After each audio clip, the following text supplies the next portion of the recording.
In this video, I'm going to share with you some of the best pieces of advice I've gotten from these self-development books.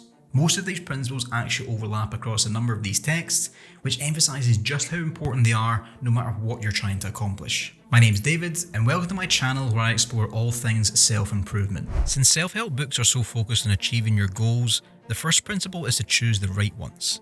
One common mistake we make when setting goals is aiming what we think we should pursue, rather than what truly resonates with us. External influences from parents, teachers, and society can often sway our decisions, leading us astray from our real desires. It's easy to get confused or pursue a path which you don't really want, but you feel some obligation to take. Stephen Bartlett, in his book Happy, Sexy, Millionaire, talks about setting goals that suit you and to ignore any outside influences. He says, "Live in accordance with your outside world and you'll soon find misery. Live in accordance with your inside world and you'll soon find happiness." If we keep living in a way that other people want or expect from us, then we'll never really be at a point where we're satisfied with our lives. We need to work out which goals are right for us and go after them. Tim Ferriss puts it as, ask for forgiveness, not permission. Because as long as your goals aren't to the detriment of those around you, then you should be doing what excites you and what you truly want to do. Embracing things that ignite passion with you is essential for personal fulfillment. Above all, self-development books emphasize the importance of mindset shifts for personal growth. It's not just about following a specific money-making or workout plan, it's ultimately about behavioural change. For Darren Hardy and James Clear, it's about aiming for small incremental changes over time rather than big changes all at once. For Tim Ferriss, it's aiming for effectiveness, not efficiency. And for Mark Manson, it's about shifting from seeking happiness to seeking discomfort. A book which is all about our mindset is The Psychology of Money by Morgan Housel. While it does have some financial advice, the book is mainly about exploring the bigger picture about our relationship with money. Housel makes the point that a lot of our attitudes towards money are actually understandably shaped by outside factors rather than our own decision making. Factors like our parents' income and the state of the economy we grew up in play a major part.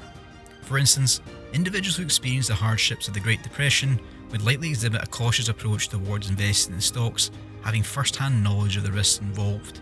Alternatively, those who grew up during prosperous economic periods are often more inclined to invest their money, having witnessed the potential benefits. It's only when we step back and look at the big picture of our own life that we see why we have some beliefs about money. Once you open your eyes to this, you can look to analyse and improve your own mindset. And this similar thread runs through almost all self-help books. The transformative power of shifting your mindset.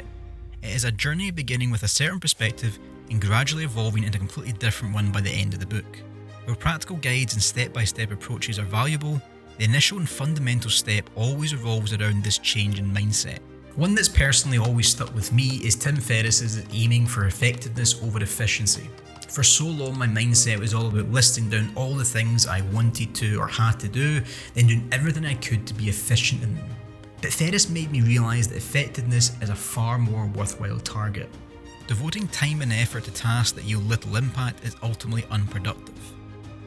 It's crucial instead to prioritise actions that are truly effective and have a meaningful impact, and ignore the ones that don't.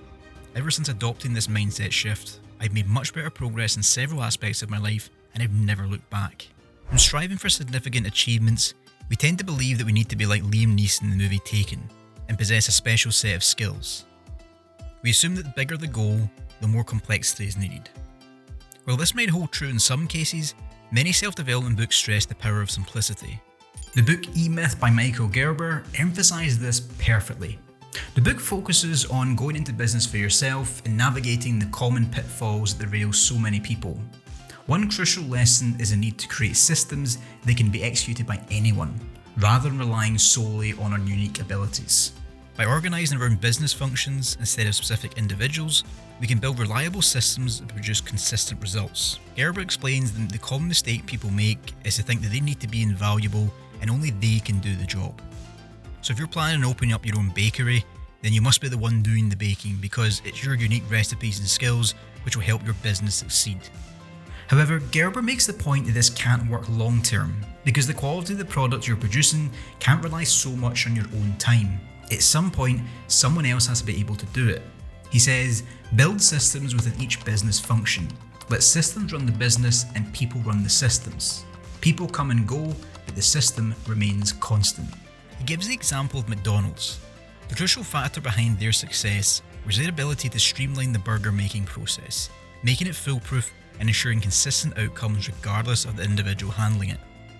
By eliminating the dependence on specialised skills, they successfully expand their business through franchising. The point Gerber is driving at is that we might feel insecure about doing something like that because we're scared that someone else could then easily copy us. But by turning it into a simple system, we can stop trading our time for money. He says, systems permit ordinary people to achieve extraordinary results predictably. It's often ingrained in our minds that achieving greatness requires unwavering discipline and relentless dedication. We idolise individuals like Tiger Woods, who hits 1,000 golf balls a day, and Rafael Nadal, who spends hours on the tennis court, and strive to emulate these machines, inadvertently overlooking our own human nature. We're bombarded with the phrase, "there are no shortcuts." While it's true that certain careers or pursuits may require extreme dedication and unconventional measures, not all paths to success demand such extremes. In many cases, it's more beneficial to work with our inherent human nature rather than fight against it. James Clear, in his book Atomic Habits, underscores this very point. Clear says that self-discipline doesn't come naturally to most of us, and rather than striving to become highly disciplined machines, we should find ways to work with our natural tendencies, such as making habits more enticing, simpler to initiate, and focus on small incremental changes. So rather than attempting to wake up one day and spend hours hitting 1,000 golf balls to become a professional golfer, it's about embracing gradual progress and sustainable habits. Tim Ferriss also makes a similar point in his book The 4-Hour Body, where he focuses on being efficient with your workouts so that you're not putting yourself through more than you need to with your workout and diet routine. He has a number of rules to follow depending on your exercise goal, and one of these is to never skip a cheat day. Where many diet books will allow cheat days or certain limits to treats in a day, Ferris makes them mandatory. He recognises that we're not machines, and by making sure we have a cheat day each week, then you satisfy those cravings and it acts almost like a pit stop for you before going back to your diet plan. Personally, I found that when I followed this rule, then I do much better sticking to my diet compared to when I don't. Jane McGonigal takes a similar approach in her book Super Better. The aim of many of the exercises she discusses is to become more resilient and better at coping with challenging situations. So she advises breaking these down to smaller actions like Clear advocates, but also making them a bit more fun by turning them into games and quests. By appealing to our human nature, we can get more from ourselves than by burdening ourselves with unrealistic expectations. We incorporate elements of fun and appeal into our pursuits, we are more likely to stay motivated and achieve our goals. Let me know your thoughts in the comments below.